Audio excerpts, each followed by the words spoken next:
The word personality is derived from the Latin per sonare, which means to sound through. This phrase refers to a type of theatrical mask that was designed to amplify the sound of an actor's voice. This etymological link between sound and identity is an apt one.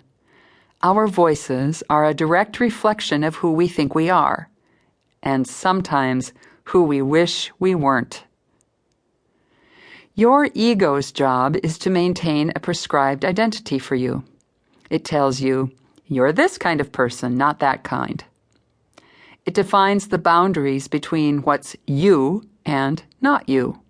A very useful distinction. I like to think of the ego as a kind of psychological immune system.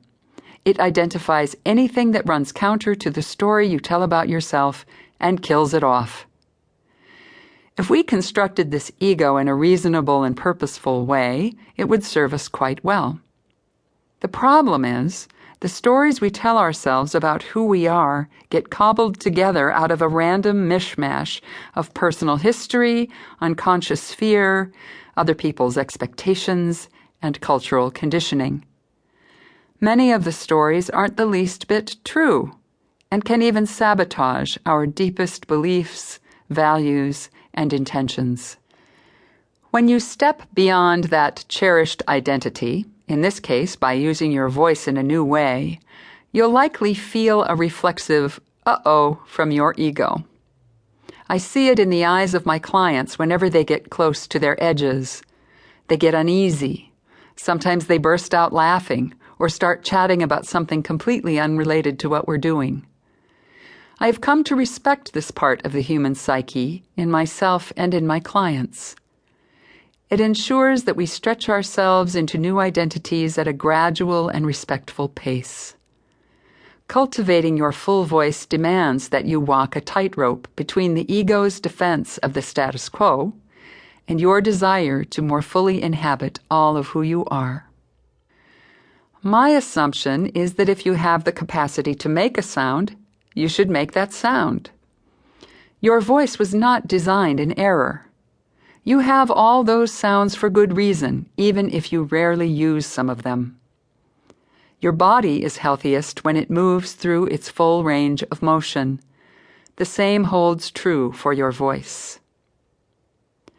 When you begin opening up your full voice with the exercises in Part 2 of this book, you'll most likely find it physically invigorating and emotionally liberating to make sounds through your entire vocal range. It's also quite likely that some of the sounds will rub you the wrong way. You may wonder why they set your teeth on edge and make your skin crawl. Here's my theory.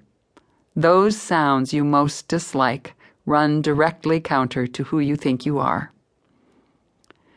Your voice is wrapped up in your deepest instincts and most cherished identities.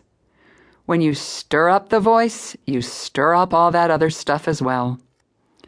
Changing your voice is no small task, especially if you approach it from the inside out.